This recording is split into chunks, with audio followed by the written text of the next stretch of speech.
Hi guys, it's Luke from your 50 Shades of Sales podcast. Before each episode, we just wanted to warn our listeners that there may be some swear words or choice language used in any one of our episodes. It's not intentional, we don't mean it to offend, but we wanted to forewarn each of our listeners. Please do enjoy.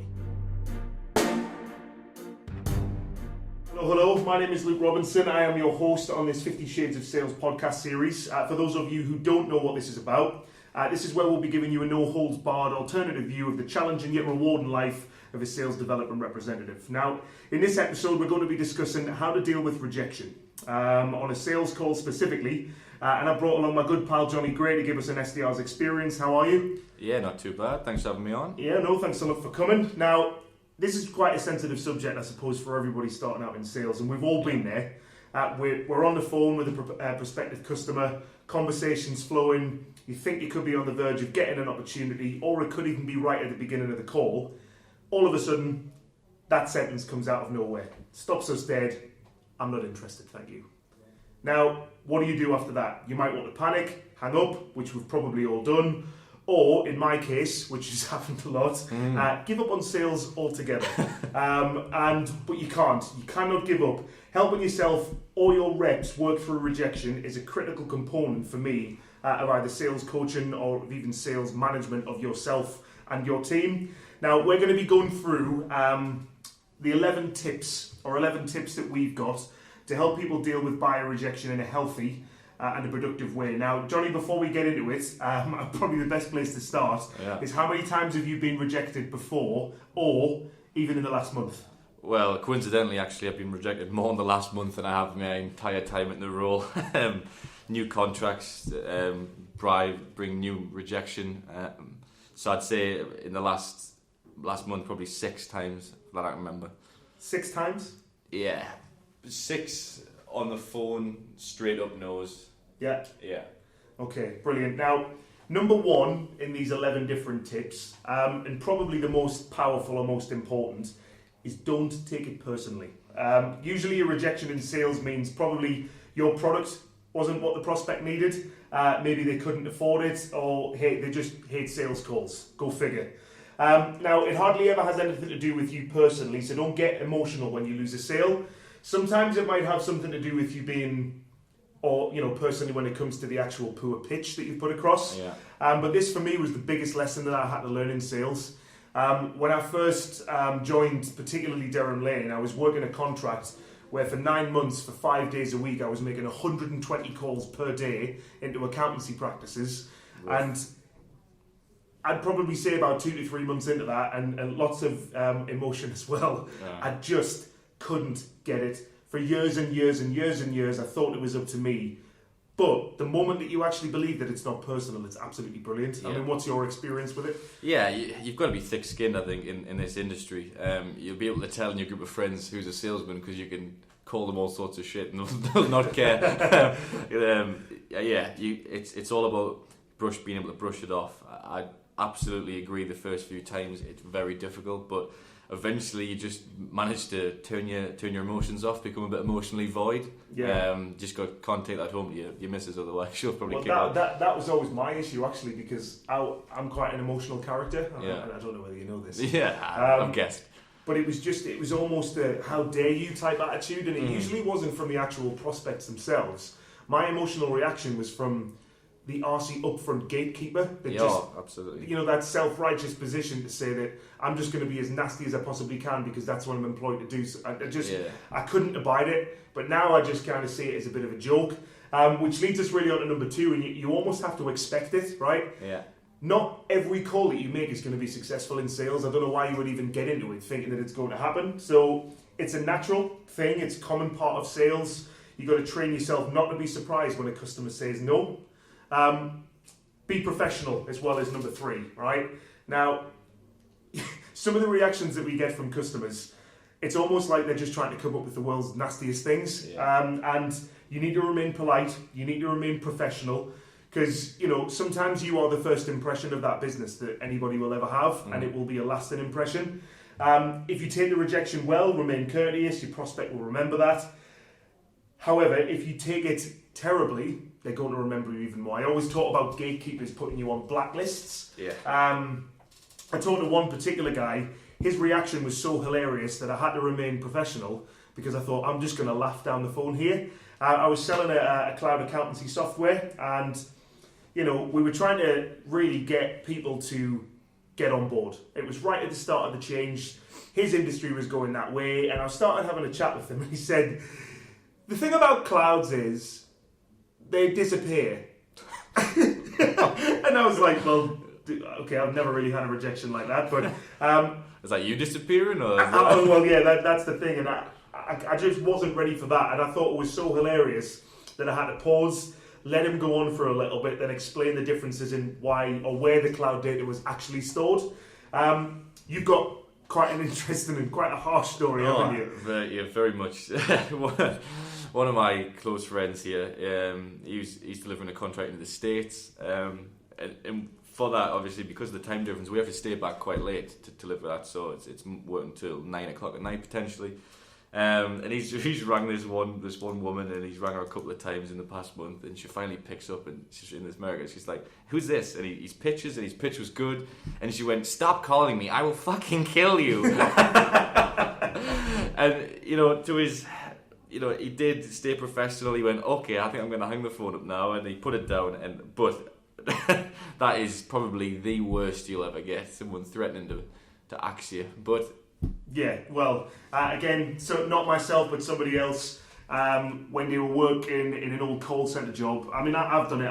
I've sat on outbound dialers where you don't know what's coming next. You don't know who's coming next. Sometimes the call is connected and the name isn't even in front of you. Colleague who works here used to work there, and some customer had told him to go put his sensitive parts in some acid. Oh, right. Yeah, go and dip you in acid. Oh. And it's almost like people come up with the worst things that they can say, but unfortunately in our world we have to remain professional.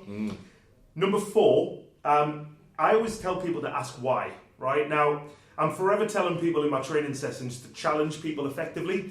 The old polite palm off, which is like, you call me back in 2 weeks, now's not the right time. Yeah.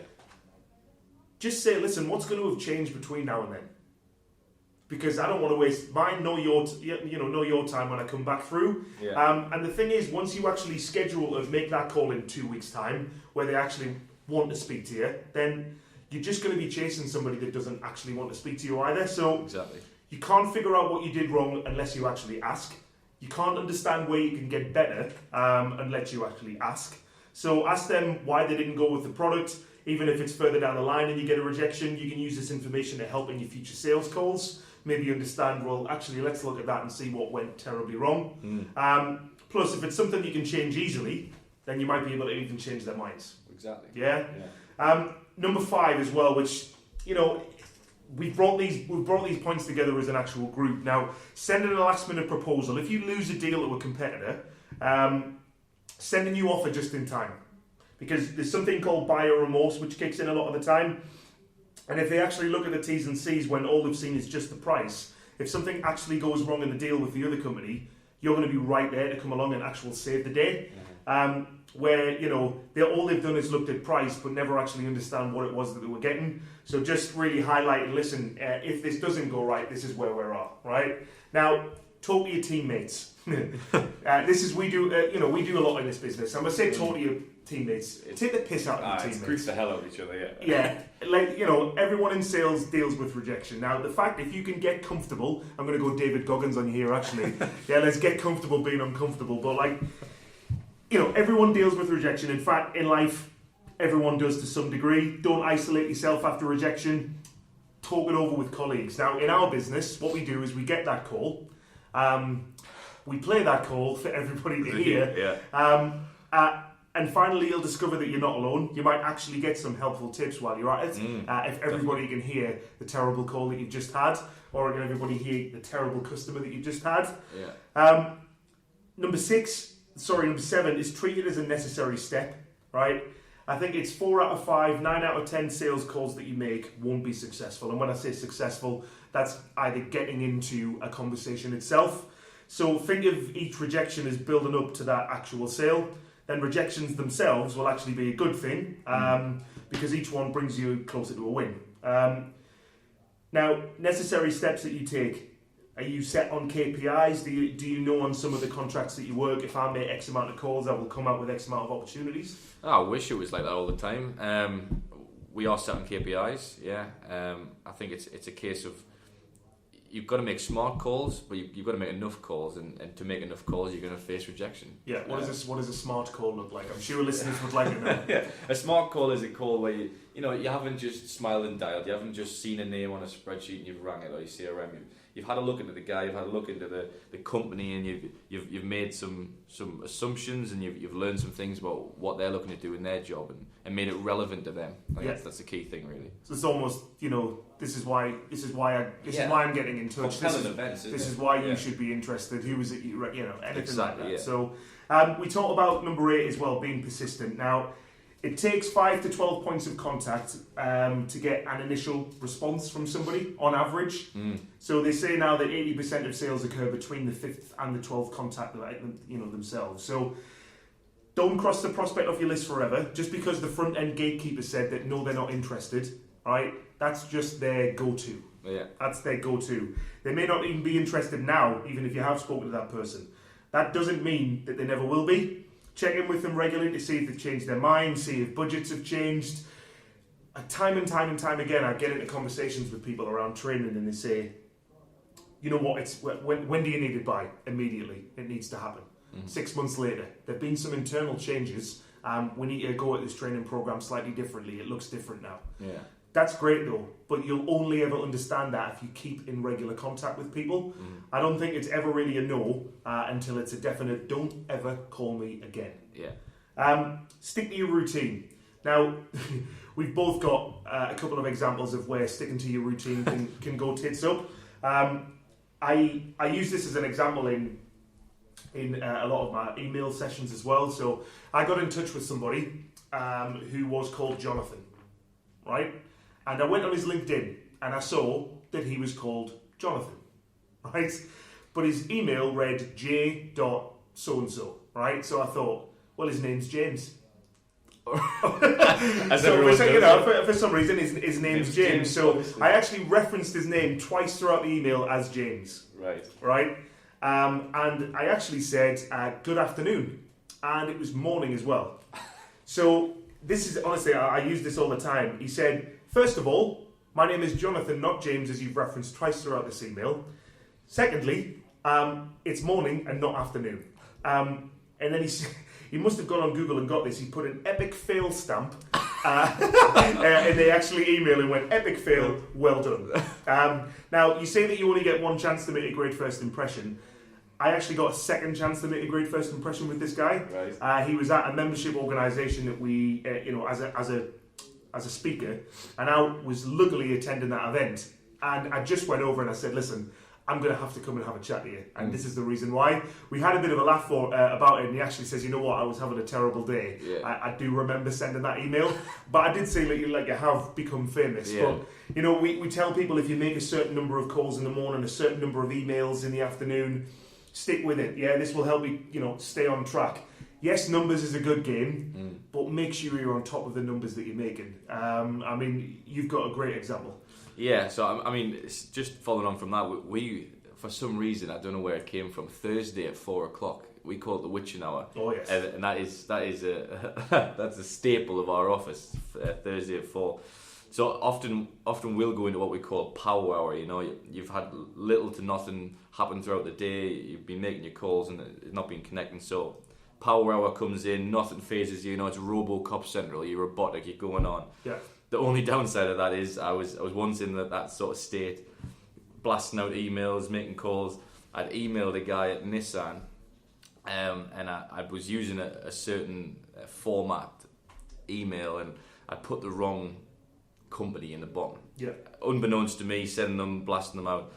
And then I finally, after about 3 or 4 weeks, caught the guy on the phone, and I was like, get in, pitched it, perfect. And he went, oh yeah, I remember you. You're the one who didn't know what company I'm at. Fuck off. And put the phone straight down, and I went, oh. And at first, I was, oh, what's that? And then I went back through, and you're just sitting there with your head in your hands going, oh, balls. But what I can do from that is you can laugh at it. Yeah. And I think we talked a bit about talking to your teammates and expecting it. You've got to be able to laugh at it in any sense, as much as it could be demoralising, it could be heartbreaking. You could have thought you've absolutely ruined the contract. You won't have. It's just one of the things you've got to get past. Make it a joke. Be able to laugh at your mistakes, and that's easy for it. I think it keeps you motivated as well. Absolutely. It keeps you motivated to keep on going, knowing everybody else has gone wrong, taking the piss out of each other, but finding the hilarity in the mundane, right? Or finding the hilarity in the worst things that come out. I think it's ideal to actually build that sales environment, which is what I think we can always boast that other organisations don't, and almost always want to capture. Now we talk about focus on the positives as well, because I think within sales, I run strengths and gaps analysis with organisations looking at their sales process. We run sales process reviews, shining light in dark areas of people's businesses.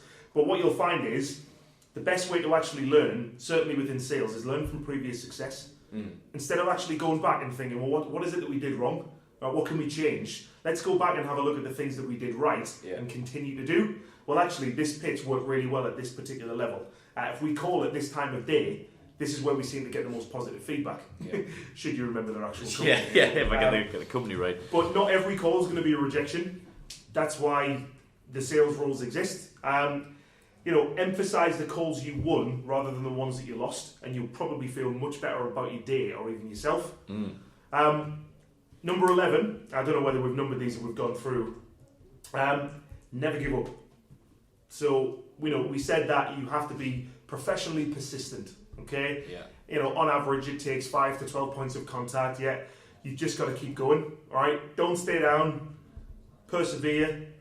If you're going to make sales, you need to make more calls. Yeah. It's pretty simple. Plus, if you do succeed, you will no longer be sad about the actual rejection. Exactly. I think far too often you get one rejection for a company, and I've seen a few of our sort of younger SDRs just chalk the entire company off. That's it. I can't. The company said no. It's a funny story, actually. Very recently, one of my managers talked me through where that happened to him. I think it was one of the VPs. It said, stop getting in contact with me. We don't need it.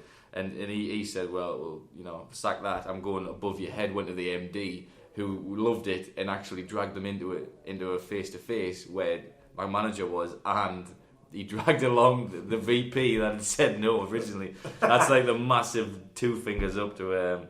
So you just got to take rejection. Yes, take it well, but don't give up on any company. Don't give up, even like you said, don't give up on a person individually. You mentioned you said the younger sales reps or the younger SDRs. What do you see? What do you see most out of them? Because you said that they're very early on in their career. Absolutely. They're facing this rejection front on. Do you see them blow up more often than others? Or I think it's funny because you can always see the ones that are fresh in the business because they're almost shaking in their seat, ready for that first rejection. And what we always say is, listen, it's gonna happen. If there's one positive I can tell you, it's you're gonna mess it up. You're gonna get rejected. Then once you've got that out of the way, that's easy. There, move on. I think once they get past that, they're just on such a better trajectory. I think a lot of people shit themselves as well making their first call. Absolutely. I always tell people as well in the training room, I guarantee that when you go out there on the floor and you actually get to the point where you're making your first sales call, everyone will just go that little bit silent. The room just drops. And you think, why is everyone listening to us? And then everything zones in, everything becomes more intense. But honestly, just keep going. Just keep going. That's the easiest thing that I can say. Having to work those 9 months, 5 days a week, 120 calls per day, having to work in the old B2C insurance space, sitting on an outbound dialer for 6 hours a day, getting connected to people I didn't even know were there yet. So that pause at the beginning of calls, when you get these PPI calls, that pause where it connects, but there's nobody there. That's an outbound dialer, and that is the salesperson, right, on the other end, panicking like fuck, because you're not going to know what's happening. And by the time you actually get connected through to the call or the details flash up, the next thing you hear is boo. Have you had the phone put down on you in the past? Yes, very recently, last week. Right. Okay. Trying to target financial advisors, so they'd be particularly. They love tough. talking to people. Right? Well, you'd think so. It was funny. He picked the phone up, very happy. Hi, it's blah blah And I was like, oh, hi, John, for example. It's Jonny calling from wherever I was calling from, and he was like, oh, right, what's that? And I was like, yeah, we haven't spoke before. We went, yeah, we haven't. Boom! And I was like, right. Yeah. And you're just like, oh, right. The thing is as well, I think there's a lot of things that people say that can stump you. So things that you know how you can, oh, I've had that rejection before, I've had this rejection before, but then all of a sudden if somebody then goes, or drops a word in and you're just like, I remember early on I tried, the most high impact killer question. If I was to say the word contract packaging, what's the first word that comes to mind? What happens? The guy just is silent and he goes, annoying. Now I have absolutely no idea what to do with that. What did I do? I stuttered, couldn't think of what to say, then I even put the phone down. Oh dear, that's when you know it's bad. I don't think I've got that level. I didn't even get hung up on. I put the phone down instead because I thought this has gone absolutely terrible. That's nearly in line with I'm going to kill you. So you just go, yeah, I'm going to hang up the phone now. Put it down. That person's since been reprimanded though. The kill you person, haven't they? I think so, yeah. Because you have to report that. Yeah, I mean, I don't know what kind of a horrible day she was having, but it must have been bad. I mean, I think we need to say that this lad was not pestering her in any way. It wasn't like 20 calls a day. It was literally maybe 3 or 4 in a week. It just took it really, really bad. But now we've got a funny call over, and we have a funny calls folder which we can just bring up. If ever you're having a bad day, just listen to some of them. There's some absolute corkers. And it always seems to be the same people as well in the funny calls. It must be the accents. This lad was a Yorkshire accent, so obviously that just really, really pissed off the Americans. So what we're saying here is... Don't have a Yorkshire accent. Don't have a Yorkshire accent. Be professional. But if somebody threatens your life or your private parts, then you're well within your rights to stand up for yourself. But, rejection is not personal. That is the underlying message right throughout this whole session, really. And we're going to leave you with the wise words of a guy called Brian Tracy, who always talks about when he's prospecting, is it some will, some won't, so what, next. Some will, some won't, so what, next. So as we like to say in Durham Lane, some will, some won't, so fuck, next. Anyway... thanks a lot for your time today, Jonny. No problem. Hopefully we'll see you guys in the next couple of weeks, and we'll keep these coming thick and fast. See you later. Bye.